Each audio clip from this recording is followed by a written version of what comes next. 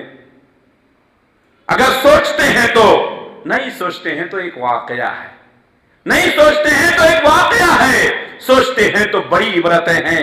دوسرا شخص کھڑا ہوتا ہے اور کہتا ہے اے اللہ، میری ایک چچیری بہن تھی، میں اس کے اوپر عاشق تھا، میں اس کو پسند کرتا تھا، لیکن وہ مجھے لفٹ نہیں دیتی تھی، وہ میرے قریب نہیں آتی تھی. اچانک حالات ایسے پیدا ہوئے، میرے چچا کا انتقال ہو گیا، گھر میں فاقہ پڑنے لگا. وہ میری چچیری بہن میرے پاس آئی، میں نے اس کو کچھ قرض دیا، اس شرط پر دیا کہ وہ رات میں میرے پاس آئے گی، میری شہوت پوری کرے گی. مجبوری انسان کو کہاں کہاں تک پہنچا دیتی ہے. چنانچہ وعدے کے مطابق میں نے اس کو دیا، اس نے قبول کیا، رات میں میرے پاس آئی، لیکن اس نے کہا اتق اللہ، اللہ سے ڈرو اور اللہ کی حرمت کردہ چیز کو پامال نہ کرو.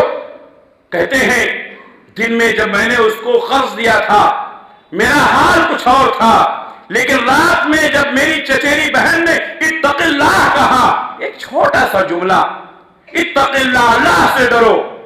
اللہ کے نبی نے فرمایا اتق اللہ حیث ما کنت، کہیں بھی رہو اللہ سے ڈرتے رہو. ہماری زبان میں یہ ایک جملہ ہے لیکن سننے والوں کے کلیجے کو پھاڑ دیتا ہے. اتق اللہ، اللہ سے ڈرو. کہتے ہیں میں نے اس کی آواز کو سنا، میرے رونگٹے کھڑے ہو گئے. میں نے کہا دور ہو جا مجھ سے، اور جو میں نے تجھے قرض دیا تھا وہ میں نے معاف کر دیا. میرے بھائیوں، اگر دل سے بات کی جائے، دل سے گفتگو کی جائے، اصلاح کا جذبہ ہو، ہمدردی کا پہلو ہو، تو بات صرف کان میں نہیں جاتی ہے، کان کی سوراخوں سے ہوتے ہوئے دل میں اتر جاتی ہے. کان کے سوراخوں سے ہوتے ہوئے دل میں اتر جاتی ہے. میرے بھائیوں، اس لڑکی نے صرف ایک جملہ کہا اتق اللہ، اللہ سے ڈرو. کہتے ہیں میں نے اس کو چھوڑ دیا، میں نے قرض معاف کر دیا. دل سے جو بات نکلتی ہے اثر رکھتی ہے، دل سے جو بات نکلتی ہے اثر رکھتی ہے، پر نہیں طاقت پرواز مگر رکھتی ہے. میرے بھائیوں، اگر دل سے گفتگو کی جائے، ہمدردی کا جذبہ ہو تو لوگ ضرور قبول کریں گے. چنانچہ اس شخص نے کہا اے اللہ، اگر تیری نگاہ میں نے یہ نیک کام کیا ہے تو آج اس مصیبت سے چھٹکارا دے دے. چنانچہ پتھر اور کھسک جاتا ہے، لیکن ابھی اتنا نہیں نکلا کہ تینوں نکل جائیں. تیسرا شخص کھڑا ہوتا ہے، کہتا ہے اللہ، میں کام کروا رہا تھا، مزدوروں کو رکھے ہوئے تھا، سارے مزدوروں کو میں نے مزدوری دی، مزدور چلے گئے، ایک مزدور نے اپنی مزدوری نہیں لی. وہ کہا کم ہے. میں نے اس کو دیا لیکن وہ نہیں لیا، چھوڑ کر چلا گیا. میں نے اس کی مزدوری کو، اس کے غلے کو میں نے استعمال میں لایا، اس کی کاشتکاری کی، اور اللہ نے اس میں بڑی برکت دی. اللہ تو جانتا ہے. پھر اس میں بڑی بڑھوتری ہوئی، بہت سارے غلے ہو گئے، ریوڑ ہو گئے. ایک مدت کے بعد وہ شخص واپس آیا اور کہا ایک دن کی مزدوری میری باقی ہے اور میں آپ کے پاس اس لیے آیا ہوں کہ میری مزدوری دے دیجئے. کہتے ہیں میں نے کہا یہ سارا ریوڑ اور یہ غلے تمہارے ہیں، لے جاؤ. مزدور آدمی، چھوٹا آدمی، اس نے کہا صاحب کیوں مذاق کر رہے ہیں؟ کہا مذاق نہیں کر رہا ہوں، جو مزدوری تم چھوڑ کر گئے تھے اسی مزدوری کو میں نے کاروبار میں لگایا اور اللہ نے اتنی برکت دی. یہ مال، یہ بکریاں، یہ ریوڑ اور یہ غلہ تمہارا ہے، لے جاؤ. چنانچہ میں نے اس کو سمجھایا اور وہ سب لے کر چلا گیا. میرے بھائیوں، آج ہمارا حال کیا ہے؟ اللہ کے نبی نے فرمایا مزدور کی مزدوری پسینہ سوکھنے سے پہلے دے دو. آج ہم دیتے ہیں، اس کے کاموں میں کمیاں نکالتے ہیں، غریبوں کو ستاتے ہیں، مزدوروں کو وقت پر مزدوری نہیں دیتے ہیں. اس شخص نے بڑھا چڑھا کر دیا،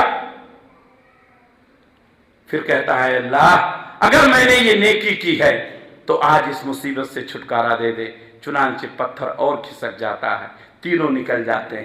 تینوں نے مصیبت میں کس کو یاد کیا؟ اللہ کو یاد کیا. وسیلہ کس کا لیا؟ اپنی نیکیوں کا لیا. اسی لیے میں کہتا ہوں کچھ نیکیاں ایسی کرو جو صرف آپ کو معلوم ہو، آپ کے اللہ کو معلوم، کسی کو نہ معلوم، بیوی بچوں کو بھی نہ بتائیں۔ میرے بھائیوں، ہماری بیوی، ہمارے بچے ہمارے مرنے کے بعد کیا کریں گے ہمارے ساتھ؟ ان کو تو خود کی اپنی فکر رہتی ہے۔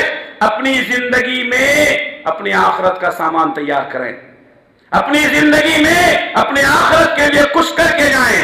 آج آپ کے ہاتھ میں روپے ہیں، پیسے ہیں، طاقت ہے، اگر آپ نے نہیں کیا کل مجبور ہو جائیں گے۔ یہ اولاد آپ کے لیے کچھ نہیں کرے گی، مرنے کے بعد صرف چند آنسو بہائے گی، اس کے بعد آپ کے مال کو تقسیم کر کے موج اڑائے گی۔ یہی دنیا کی حقیقت ہے، یہ آپ کو ماننا ہوگا۔ اس لیے اپنے ہاتھ سے کر کے جائے۔ چنانچہ ان تینوں نے اپنے عمل کا وسیلہ لیا، نیک کاموں کا وسیلہ لیا، اور اللہ تبارک و تعالیٰ نے ان کی مصیبت کو دور کیا۔ اسی طریقے سے نیک لوگوں کا وسیلہ لینا جو زندہ ہے۔ صحابہ کرام اللہ کے نبی صلی اللہ علیہ وسلم کے پاس پہنچ جاتے تھے اور کہتے تھے حضور میرے لیے دعا کیجیے۔ اللہ کے نبی صلی اللہ علیہ وسلم ان کے لیے دعا کرتے تھے۔ وہ مشہور واقعہ ہے، کالی عورت جس کو مرگی کی بیماری تھی، اللہ کے نبی صلی اللہ علیہ وسلم کے پاس گئی۔ وہ نابینا شخص جس کی آنکھوں سے دکھائی نہیں دیتا تھا، نبی صلی اللہ علیہ وسلم کے پاس گیا۔ انصار کی عورتیں اپنے چھوٹے بچوں کو نبی صلی اللہ علیہ وسلم کے پاس لاتی تھی۔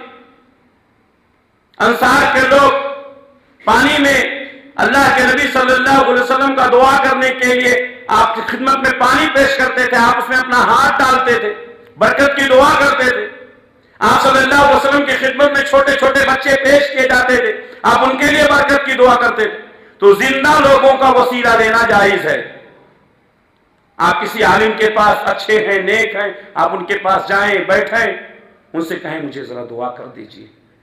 اللہ کے نبی صلی اللہ علیہ وسلم خود بھی دعا کرتے تھے اور دوسروں کو بھی دعا کی درخواست کرتے تھے۔ حضرت عمر بن خطاب رضی اللہ تعالیٰ عنہ اللہ کے نبی صلی اللہ علیہ وسلم کی خدمت میں پہنچے، کہا اللہ کے رسول میں عمرہ کرنے کے لیے جا رہا ہوں۔ تو اللہ کے نبی نے فرمایا وہاں میرے لیے بھی دعا کرنا، وہاں میرے لیے بھی دعا کرنا۔ تو دعاؤں کی درخواست کرنا، دعا دینا، دعا لینا یہ جائز ہے۔ بلکہ اللہ کے نبی صلی اللہ علیہ وسلم نے فرمایا اگر کوئی شخص اپنے بھائی کے پیٹھ پیچھے دعا کرتا ہے تو فرشتے اس کے اوپر آمین کہتے ہیں، اور فرشتے کہتے ہیں اے اللہ اس نے اپنے بھائی کے لیے پیٹھ پیچھے دعا کی ہے، اے اللہ اس کے حق میں بھی یہی دعا قبول فرما۔ تو میرے بھائیوں، دعائیں کرنا، نیک لوگوں کی دعائیں لینا، لیکن وہ زندہ ہو۔ مردوں کا وسیلہ لینا، مردوں سے دعائیں کرنا، قبروں پر حاضری دینا، مزاروں پر حاضری دینا، جیسا کہ بہت سارے لوگ کہتے ہیں، آپ ان سے کہیں گے کہ بھئی آپ مزاروں پر کیوں جاتے ہیں، آپ قبروں پہ کیوں جاتے ہیں، تو کہتے ہیں نہیں یہ قبر والے کی ہم پوجا نہیں کرتے ہیں، ہم ان کے پاس اس لیے آتے ہیں کہ یہ بڑے نیک لوگ تھے، بڑے اچھے لوگ تھے، تاکہ یہ ہم کو اللہ سے قریب کر دیں، اللہ سے قریب کر دیں۔ ہر قبوری کا جواب یہی ہے، ہر مزاری کا جواب یہی ہے کہ ہم ان کی عبادت نہیں کرتے ہیں، ہم ان کے پاس اس لیے آتے ہیں، ہم نے ان کو وسیلہ بنایا ہے تاکہ یہ ہم کو اللہ کے قریب کر دیں۔ میرے بھائیوں، پہلی بات تو یہ کہ اللہ کو وسیلے کی ضرورت نہیں ہے۔ اللہ نے فرمایا نحن اقرب الیہ من حبل الورید، ہم اس کی شہ رگ سے بھی زیادہ قریب ہیں، ہم اس کی شہ رگ سے بھی زیادہ قریب ہیں۔ آپ سجدے میں دعا کریں اللہ قبول کرے گا۔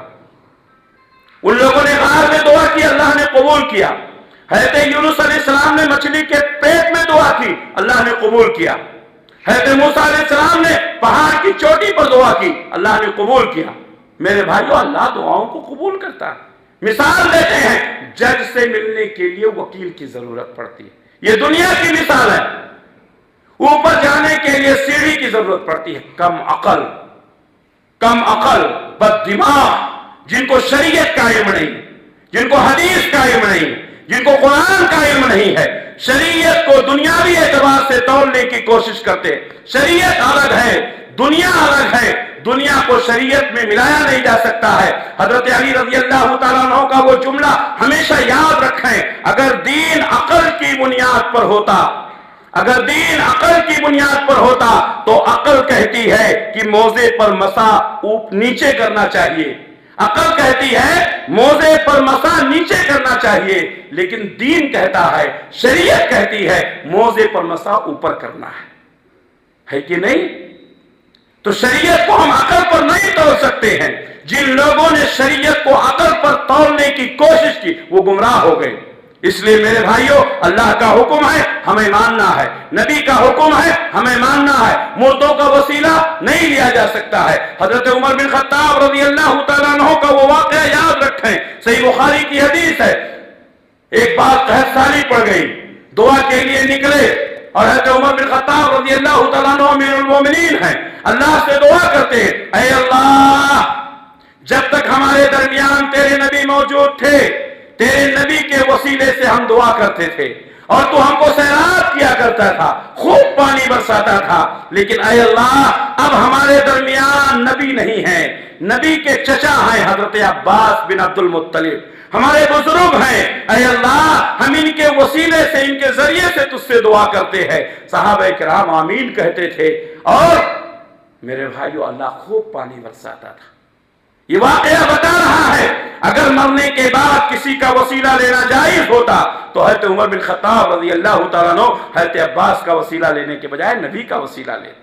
لیکن انہوں نے کیا کہا؟ جب تک نبی باحیات تھے ہم ان کا وسیلہ لیتے تھے، لیکن اب نبی ہمارے درمیان نہیں ہے، اس لیے نبی کے چچا کے وسیلے سے تجھ سے سوال کرتا ہوں.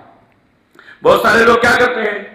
دعا میں نبی کا وسیلہ ہے، بڑی بہترین دعا کرتے ہیں، لمبی چوڑی دعا کرتے ہیں، آخر میں کیا کہتے ہیں؟ اے اللہ تیرے نبی کے صدقے طفیل میں قبول فرما. نہیں میرے بھائی، شرک ہے، نہیں کرنا چاہیے.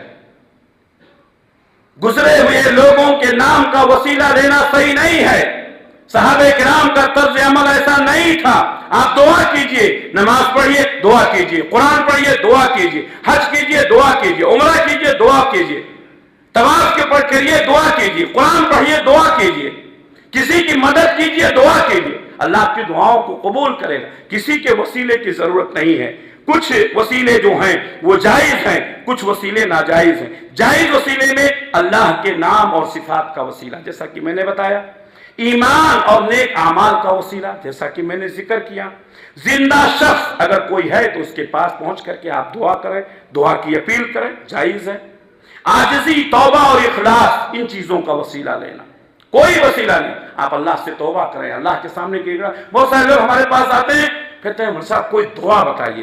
میں بولا آپ اپنی لڑکھڑاتی ہوئی زبان میں دعا کیجئے، وہ اللہ کو زیادہ پسند ہے. عربی ہونا ضروری نہیں ہے، بہتر ہے نبی کے الفاظ میں دعا کریں، لیکن آپ کو نہیں آتی ہے تو کیا کریں گے؟ آپ اپنی لڑکھڑاتی ہوئی زبان میں دعا کریں، وہی اللہ کو پسند ہے، اور اللہ وہی کیفیت دیکھنا چاہتا ہے. ناجائز جو وسائل ہیں جن کا لینا صحیح نہیں ہے، فوت شدہ یا غائب لوگوں کا واسطہ لینا، اولیاء کرام، انبیاء کرام کو اس سے حاجت طلب کرنا، یہ سب ناجائز وسیلے ہیں. میرے خیال سے تفصیل سے بات ہو چکی ہے. اللہ سے دعا ہے کہ اللہ رب العالمین ہم تمام لوگوں کو وسیلے کی حقیقت کو سمجھنے کی توفیق عنایت فرمائے. اللہ ہم سب کو جائز وسیلہ اپنانے کی توفیق عطا فرمائے، اور ناجائز اور حرام وسیلے سے اللہ ہم سب کی حفاظت فرمائے. اللہ جب تک دنیا میں رکھے اسلام پر قائم رکھے، خاتمہ ہو تو ایمان بالخیر پر ہو. ربنا تقبل منا انك انت السميع العليم وتب علينا انك انت التواب الرحيم برحمتك يا ارحم الراحمين آمين.